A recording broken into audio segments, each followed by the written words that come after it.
is that we're going to go into the Insights platform, which is available to anyone here. If you go to insights.alphonso.tv, you can access this at any time. The platform is, the basic platform is absolutely free. And what we did, if you may have gotten an email from us, we did a live analysis of the Super Bowl in real time, capturing the ads, categorizing them, and we did that last year as well. But just watching the activity of the audiences watching the Super Bowl over the course of the game. And it looks like folks didn't necessarily watch Timberlake for the entire period. They dropped off a little bit. So, and then the game started. But you can see that we're watching activity from that 34 million footprint in real time. And here's the ads that we captured, and we also clipped the touchdowns and some other types of the gameplay that were in here as well. So I'm going to just go in here and give you a sampling of what the data looks like. I'll pick out a brand. In this case, as I said, we're creating the metadata in real time from the content and ads that were exposed. And this is as up to date as you can see from the date, February 6th. So real time means real time. That means if you're looking for activity that happened up to yesterday, and even a few hours into today, we'll have that information available to you. By brand as well as by channel. So here's the airings by network for Apple in the past, since, as a matter of fact, I'll drop that to last quarter as well as the beginning of Q1 and the different networks that they aired those programs on. We're doing this, again, when we pull this, we're also doing it by show, by audience map, where we can look at specifically the locations in which these ads were exposed. And that's the basis for any type of attribution analysis we do. We have some spend projection, working with our partners from Squad, weekly airings, and so on. We also do, based on our analysis, we can also include or exclude co-op. So if you've seen an Apple ad, at the end of it, you'll see a Verizon brand or Best Buy or whomever partner they work with. We can include or exclude any of those specific partners as well, and when we do this analysis. So there could be different products that Apple offers, et cetera, and you can see, again, the iPhone 10, music, iPro, and just look specifically at the number of airings or down to EQ units if you so desire. So we also have some basics in here. I want to show you that we do some basic attribution report samples in here. We do these custom for clients, but we also have some samples in here. And this is where we work with our location attribution partners. So we're matching in real time where people are going with their handsets and identifying and matching that up to the exposures of the ads and content that they may have seen. So again, we've got Carl's Jr. in here, Applebee's, go down the list. I'm just going to pull which one I want to pull? Maybe so many of them here, auto brands, et cetera. I'll pull Verizon, which, to give you an explanation, we looked at a campaign that ran from September 1st to September 30th with a 14-day look ahead for our control and exposed. So if you think of control and expose, exactly that, who has been exposed to the ad, who has not, to set up a control group, that look-ahead period. And the lift, in this case, was 6.21%, between those that were exposed to the ad, those that were not. And then specifically store visits by location, breaking this down by specific networks, so doing a scoring based on which networks perform better at bringing Verizon customers into the stores themselves. Frequency analysis, doing some recency. Again, our favorite man in the sky talks about recency. We certainly like to look at recency as well. And then sampling of the commercials that were included in the analysis with the number of airings as well as projected spend. So lots of different ways to look at the way this data is represented. I'm just going to go into Samsung next. But if anyone wants to look at a specific brand, please just scream it out. I'll certainly look at it. National brand or not. So, hey, TS, yeah. You want to show how easy it is to do it? To actually create a new analysis? Sure, why not? Okay. So one of the beautiful things about our data is that we're getting TV exposure data, and we're matching it with live location data. So literally, here's an example. Let's pretend it's Monday morning, 9:30 in the morning. you get in, you want to figure out how many people saw your ads last week, last 2 weeks, and then actually went to the store. So literally, you can pull up Alphonso, and you can type in your brand, pick the commercials that you want to measure, put in the number of weeks that you want to measure, and hit report. And within 10 minutes, you're going to get a report based on location data, based on seeing the ad on TV, to actually going to the store. Let's think Taco Bell, for example. Saw the Taco Bell, going to the Taco Bell store, okay? So we're able to do that in real time. You don't have to wait until the end of the media flight, and your TV flight's over. Typically it's October, November, December flight.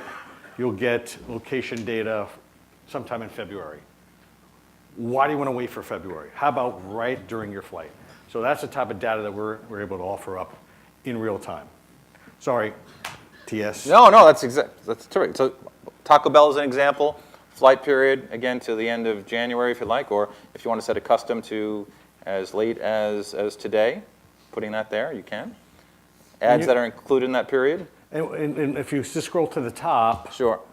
If you wanted to, let's pretend, I know it's really tiny here, so I'll just read it out, just the nacho fries. So here's a nacho fry, there's a nacho fry. Wherever all the commercials that we're capturing and indexing, you click on the nacho fries, and it's only going to measure the people who saw the nacho fries and then went to the actual Taco Bell.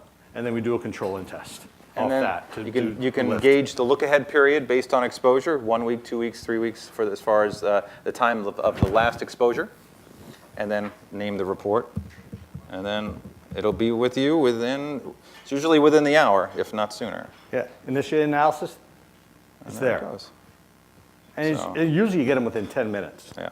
If you can imagine the millions of views to the commercial and the millions of visits, we're getting that all in real time, doing the research for you in real time. Okay.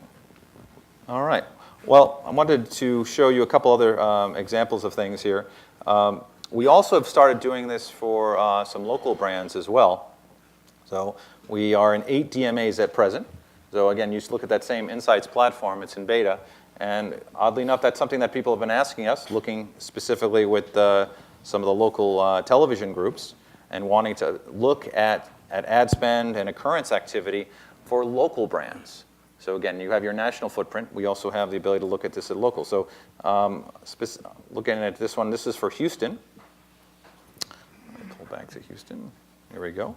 And here's campaigns that ran on KHOU, or where they participated on them, and local brands within the Houston market with projected spend. So pulling up gallery furniture with 492 airings, I can see a projected spend based on the different networks where the spots appeared on, by all day parts or specific. I just want to look, say, at the prime spots. And KHOU had the lion's share. Looking at airings, so again, this is where if you're the competing folks, you want to see specifically which of your competitors were for the specific day or the specific window of time had gallery furniture on their schedule.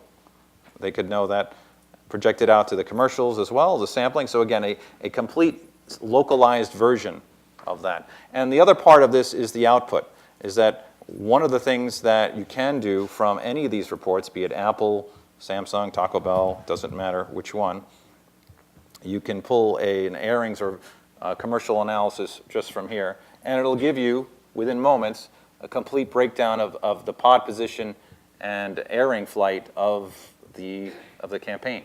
So this is something that usually takes a bit longer. Again, maybe if you want to do a match against your own. And sometimes we have those conversations, like when they look at those campaigns and look at the data, those aren't our ads. I don't understand how that brand could be there. There could be a number of different ways that there could be a disconnect where we've shown brands where they didn't know that ads were running. So we've had matches and discussions with some of the larger organizations that track this, and we're up in the 95 to 97 percentile. So I do recommend checking it out as far as compared to your own flights and your own schedules. Hey, TS, can you just go back to the local just 1 second? Sure. One of the things that we're enabling local broadcasters to do is really compete more heavily against Facebook, Twitter, Google, etc., YouTube. So they're getting their butt kicked right? Trying to keep share media spend in their markets. So what we're enabling them to do is identify their people who saw their ads and then prove that they either went to the website or went to the location. So in that gallery furniture store example, we were able to prove that the people, control and test people who saw the ads on KHOU, on the local news or in the local break, on the CBS prime time or syndicated afternoon, saw the ad, went to the store, saw the ad, went to the site. That gives so much more power to the local broadcaster to really fight for that market. Now, Houston, what TS mentioned, that we're in the 9 markets now. We'll be in the top 50 markets by the end of this year because the technology is easy to deploy across everything. We got to make sure we got the top 3 correct, and now we're at number 9, 50 by the end of the year, all to 11 within a couple of years.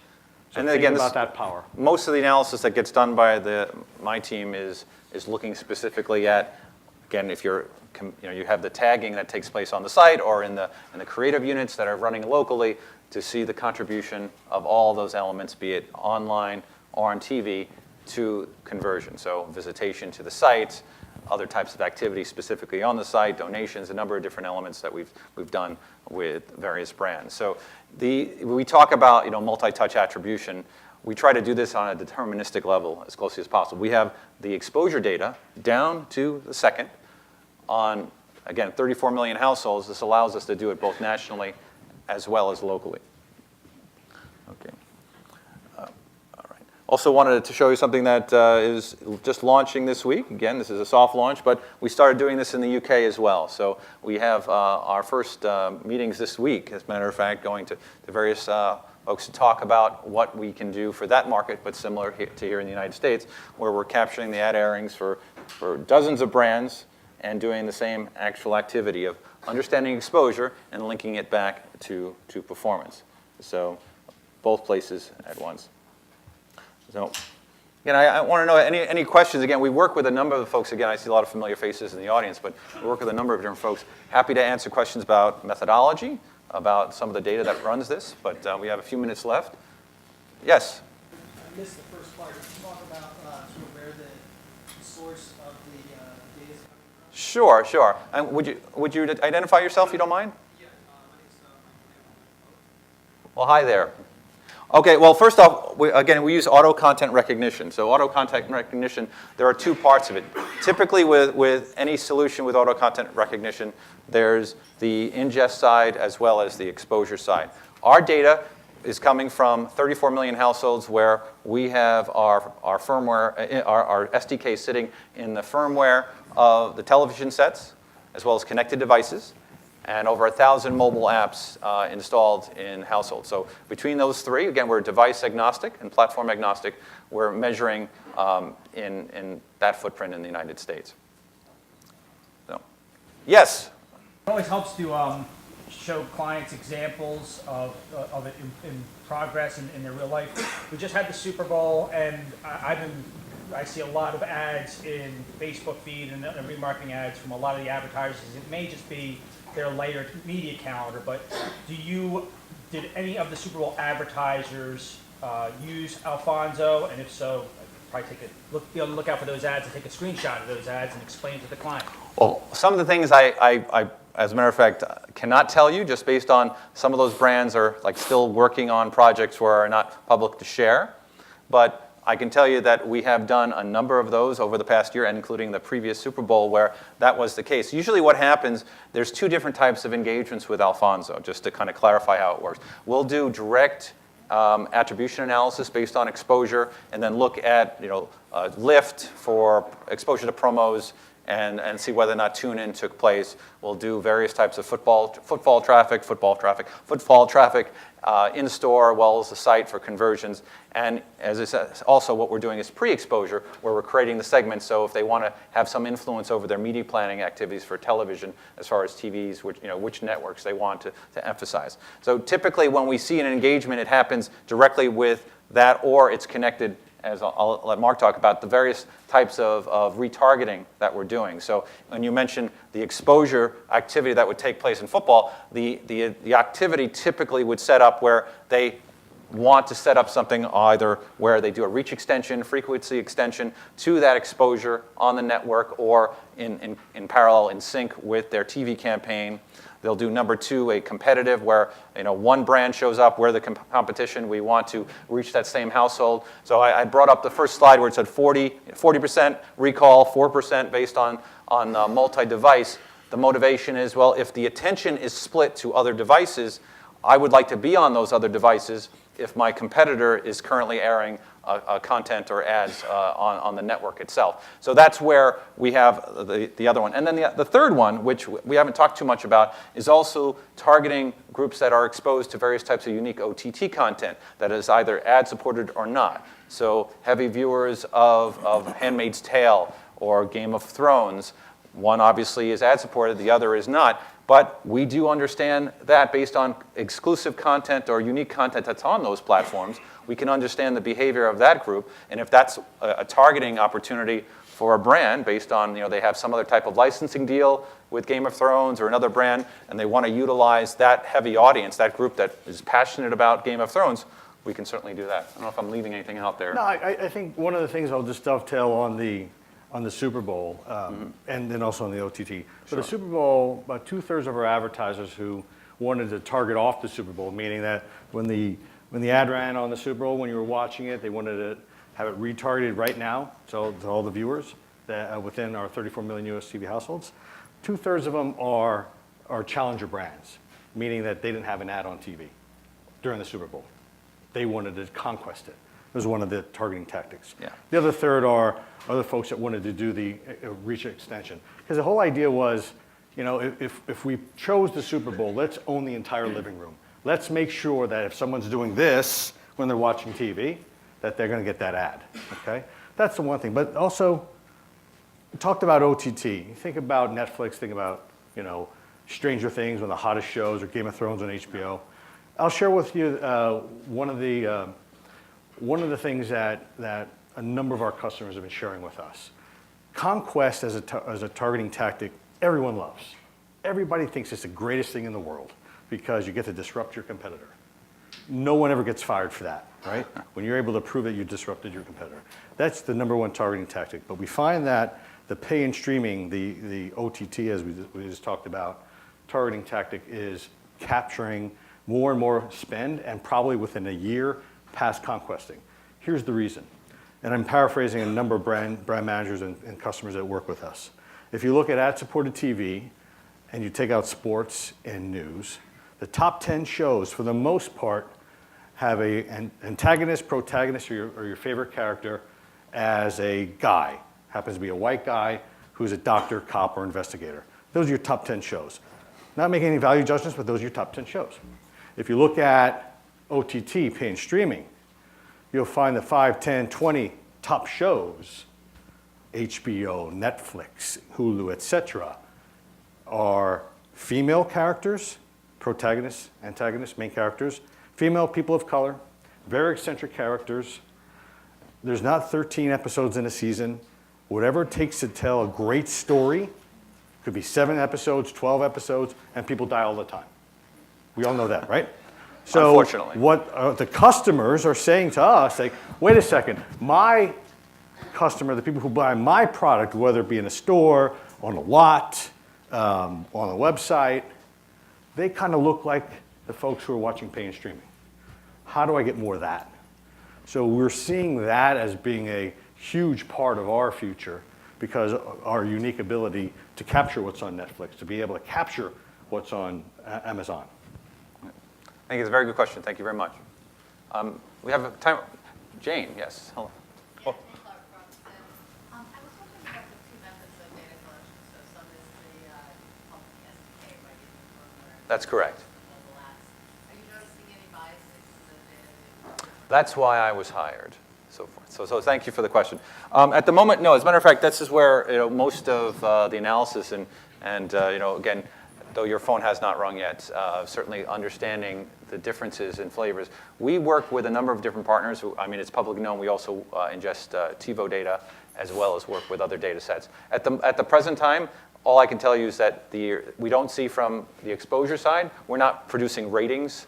We don't necessarily do that as our daily sustenance. So I would not, again, when I look at what the audience measurement ecosystem looks like, we are certainly not in the business of creating ratings on a daily basis. What we do have on a daily basis is a lot of exposure data. And from that exposure side is where we do a lot of the attribution work. So my motivation to be audited and to be measured in the future, that's our North Star, is to look at that type of exposure activity and measure that. But from like an audience measurement perspective, I don't necessarily, again, I always think about that because when we look at some of the local data from Nielsen or any other so forth, they're comparing our campaigns, just to kind of off that's a very good question, our campaign performance, looking at exposure both on TV and digital, and comparing it to a schedule that might be just about program ratings, again, from NSI or some other source that they may be using.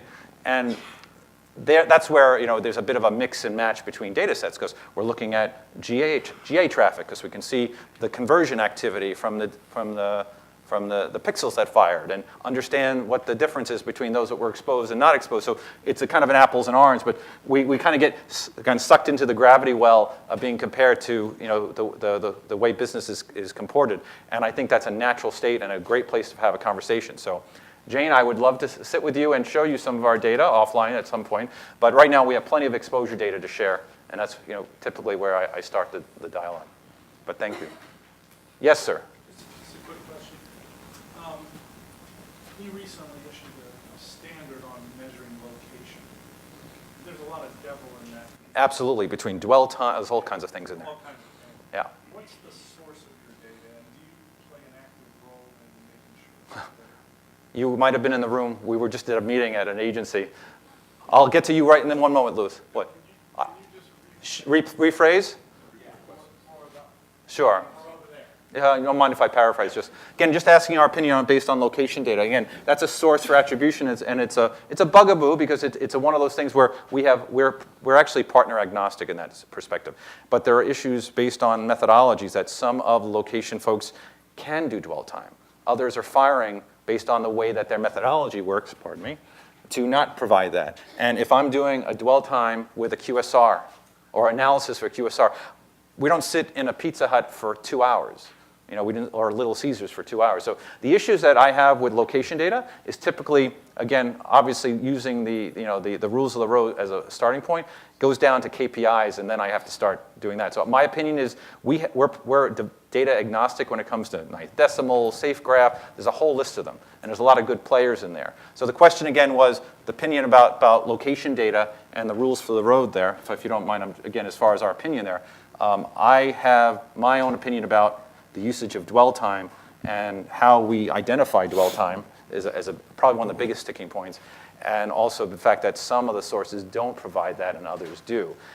That's my client asking me for dwell time. So I don't know, again, if I can answer that in any other way, of saying that I look specifically at different aspects of what the location data is from the dwell time, from the data, the source of data, be it lat long, how often they refresh it.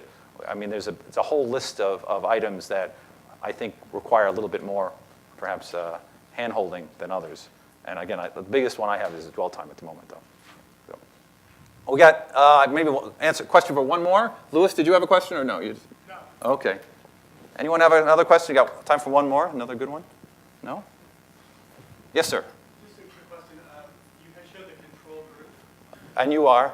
Rex. I know, I'm just kidding. Rex, go ahead. I thought you tried to fit the control group. You said control group, but then you showed not exposed. Yeah. Because you're passively observing, I suspect that you're not actively pushing control inventory out. So It depends. When you talk about control inventory, that's on the digital side. On the TV side, yeah, could you define Sure. not exposed? Sure.